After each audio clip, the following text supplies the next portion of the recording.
जय माता रानी की स्वागत है दोस्तों आपका महायोग टीवी चैनल में। अगर आप अपनी जिंदगी में सफल होना चाहते हैं और एक समझदार व्यक्ति बनना चाहते हैं तो इस चैनल को प्लीज सब्सक्राइब करें, जिससे आपको भगवान से जुड़ी हुई सभी बातों का ज्ञान कराया जाएगा। तो इस वीडियो में हम बात करेंगे। आप सभी लोगों को नवरात्रि की हार्दिक शुभकामनाएं। अभी नवरात्रि का पावन पर्व चल रहा है और नवरात्रि के पावन पर्व में पेड़ पौधों में सारी शक्तियां जागृत हो जाती हैं। पेड़ पौधे में देवी देवताओं की शक्ति बसती है। पेड़ पौधे ऊर्जा का प्रतीक एवं प्राणवायु भी हमें पेड़ पौधों से ही प्राप्त होती है। पेड़ पौधे ना होते तो हमारा भी अस्तित्व समाप्त हो जाता। विशेष प्रकार के कुछ ऐसे पौधे हैं जो कि चमत्कारिक शक्तियों से भरे होते हैं। पेड़ पौधे मानव जाति के लिए ईश्वर का वरदान है।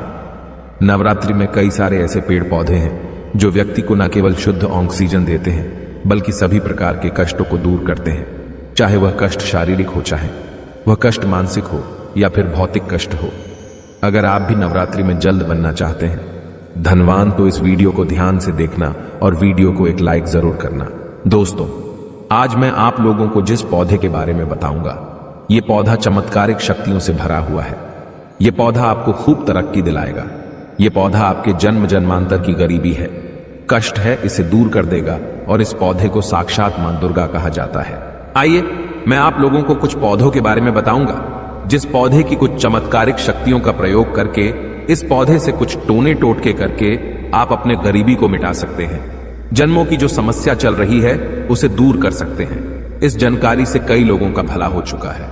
कई लोग निर्धन थे, निर्धन से धनवान बने एवं कई लोग बिल्कुल ही खाट पे पड़े जो व्यक्ति थे बीमारी से ठीक होकर के चलने फिरने लायक बने हैं। और मैं जो बात बताऊंगा ना, ये हवाई बात नहीं बता रहा हूं। मैं जो जानकारी बता रहा हूं ये हवाई बात नहीं बता रहा हूं। जो जानकारी बताऊंगा प्रमाणित बताऊंगा, सत्य जानकारी बताऊंगा। तो आप अपने लिए कम से कम आज 5 से 7 मिनट का बहुमूल्य समय जरूर देना। अगर आज की वीडियो मिस कर दी तो फिर सारी जिंदगी पछताना पड़ेगा, सारी जिंदगी गरीब के गरीब रह जाओगे। ये छोटी सी जानकारी आपके बंद किस्मत के ताले खोल देगी, आपको धनवान बना देगी। अगर आपको भौतिक सुख चाहिए, शारीरिक सुख चाहिए तो इस वीडियो को ध्यान से देखना। और हाँ, वीडियो में आगे बढ़ने से पहले, इस पेड़ पौधों की जानकारी बताने से पहले कमेंट बॉक्स में अभी तक जय माता दी नहीं लिखे हैं तो जय माता दी लिख देना और माता वैष्णो के लिए एक लाइक जरूर करना। तो चलिए इस वीडियो में मैं आप लोगों को कुछ माता रानी को चढ़ाए जाने वाले भोग के बारे में बता देता हूं। फिर मैं आप लोगों को इस पेड़ पौधे के बारे में बताऊंगा। तो आइए इस वीडियो में जानते हैं माता रानी को 9 दिनों में कौन कौन सा भोग लगाने से क्या फल की प्राप्ति होती है। अगर वीडियो स्किप करके जाते हैं तो इसमें आपको ही नुकसान होने वाला है। कोई भी जानकारी व्यर्थ नहीं जाती, अभी नहीं तो बाद में चल करके काम आती है। जानकारी हमेशा फायदेमंद ही साबित होती है, यूजफुल साबित होती है। धर्मशास्त्र कहते हैं कि गाय का घी अगर माता नौ दुर्गा को भोग के स्वरूप लगाया जाए तो इससे आरोग्य की प्राप्ति होती है। लंबे समय से जो लोग बीमार पड़े हैं ऐसे व्यक्ति ठीक हो जाते हैं। दोस्तों, शक्कर का भोग लगाने से चिर आयु का वरदान मिलता है। अर्थात अगर आप लंबे समय तक जीना चाहते हैं स्वस्थ रह करके तो माता रानी को नवरात्रि के समय में शक्कर का भोग जरूर लगाना। माता रानी को दूध का भोग लगाने से ऐश्वर्य की प्राप्ति होती है, ऐश्वर्य में वृद्धि होती है। माता रानी को मालपुआ का निवेद्य अर्पण करने से, मालपुआ चढ़ाने से हमारा मनोबल बढ़ता है। दोस्तों, केले का भोग लगाने से बुद्धि का विकास होता है। जिनके पढ़ने लिखने में जो छोटे बच्चे हैं एकदम कमजोर है, उन्हें केले का भोग माता रानी को चढ़ाने के लिए बोलें, उनकी बुद्धि तीव्र हो जाएगी। जो लोग शहद का भोग लगाते हैं नवरात्रि में माता रानी को उन्हें सौंदर्य की प्राप्ति होती है। माता रानी को नवरात्रि में गुड़ से निर्मित कुछ भी पदार्थ हो या फिर गुड़ का भोग लगाते हैं तो शोक से मुक्ति मिलती है।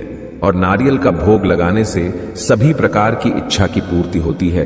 एवं हलवा, पूरी और खीर का भोग लगाने से सुख शांति मिलती है।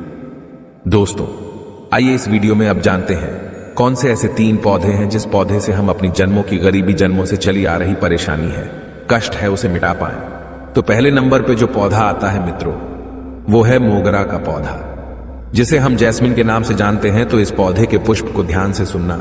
इस पौधे के पुष्प को देवी शक्तियां गजरा बना करके अपने बालों पर लगाती है। मैया रानी को गजरा बहुत प्रिय है। गजरा लगाकर मां बहुत खूबसूरत लगती है। और ये पौधा स्वयं लक्ष्मी के स्वरूप कहा गया है। इस पौधे के बीज से निकला हुआ जो तेल होता है, हनुमान जी महाराज को चोला चढ़ाते हैं, जो चमेली का तेल होता है। हनुमान जी महाराज को चोला चढ़ाते हैं, तो आज इसके कुछ प्रयोग बताना चाहूंगा। इस पौधे की मिट्टी पर लाल सिंदूर नवरात्रि के समय में दबा देने से सर पर कर्जे का भार बढ़ा हुआ है, वह उतर जाता है। दोस्तों, इस पौधे के पुष्प का गजरा बनाकर के नवरात्रि के किसी भी दिन रात्रि काल 10 बजे के बाद माता दुर्गा को भेंट कर देने से माता बहुत प्रसन्न होती है एवं सभी प्रकार के सुखों को प्रदान करती है। चलिए अब मैं आप लोगों को दूसरे पौधे के बारे में बताना चाहूंगा। जो दूसरा पौधा है वह है सफेद कनेर जी। हाँ, जो सफेद कनेर है ये मां दुर्गा को बहुत जल्दी प्रसन्न करने का सबसे अच्छा सरल उपाय है।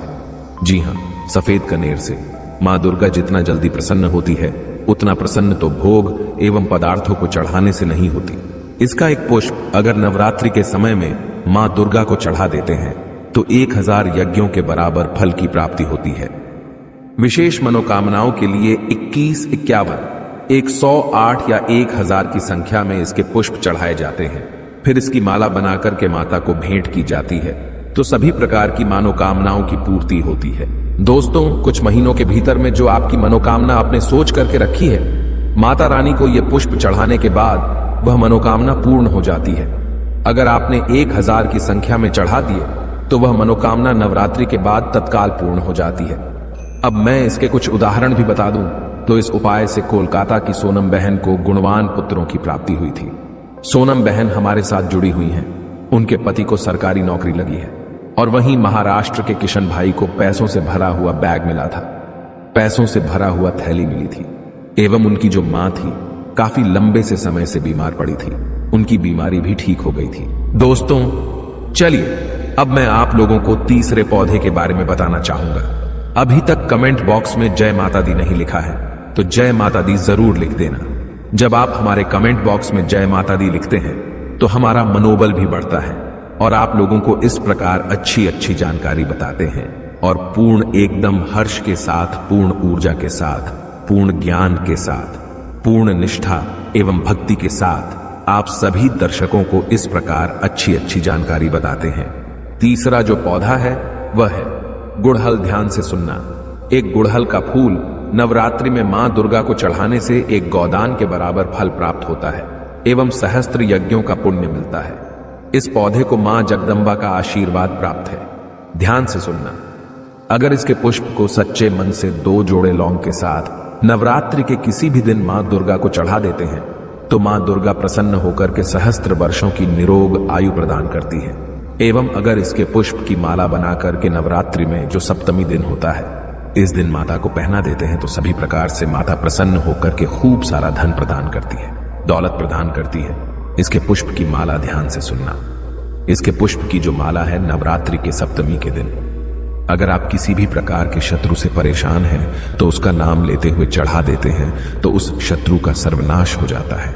दोस्तों, इस पुष्प की जड़ पर ध्यान से सुनना। जो गुड़हल नाम का पौधा है, इसकी जड़ पर हल्दी वाला दूध डालने से आरोग्य की प्राप्ति होती है एवं भौतिक कष्ट दूर होते हैं। किसी भी प्रकार के आपको शारीरिक कष्ट हो, भौतिक कष्ट हो, वह दूर होते हैं। तो आप भी इन पेड़ पौधों की मदद से अपनी गरीबी को नवरात्रि के समय में मिटा सकते हैं। मैं जो जानकारी बताता हूं ये जानकारी वनस्पति शास्त्र के आधार पर बताया हूं, कुछ जानकारी धर्मशास्त्र के आधार पर बताया हूं और कुछ जानकारी अपने गुरुओं के आधार पर अनुभव पर बताया हूं। तो आप भी वीडियो में बताए गए कोई भी उपाय को अपना करके आप अपनी गरीबी, दीनहीनता एवं किसी भी प्रकार के कष्टों से परेशान हैं, उस कष्ट से छुटकारा पा सकते हैं। तो आज की जानकारी यहीं पर समाप्त करता हूं। इस जानकारी को अपने तक सीमित मत रखना। समाज कल्याण की इस वीडियो को आगे जरूर शेयर करना। हो सकता है यह छोटी सी वीडियो किसी की जिंदगी को बर्बाद होने से बचा ले।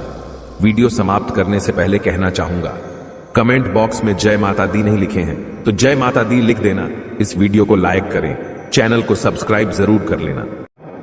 अगर आपको भगवान से जुड़े बातें और जानना है तो इस चैनल को सब्सक्राइब करें। फिर आप इस चैनल पर भी जाकर देख सकते हैं, बहुत सी वीडियो हमने बनाई है और जिन पर आपको बहुत अच्छी अच्छी ज्ञान की बातें पता लग जाएंगे। तो एक बार हमारे चैनल पर भी आप जरूर देखें। और आपको अगर हमसे कुछ पूछना है तो आप हमें कमेंट करके पूछ सकते हो। मिलते हैं किसी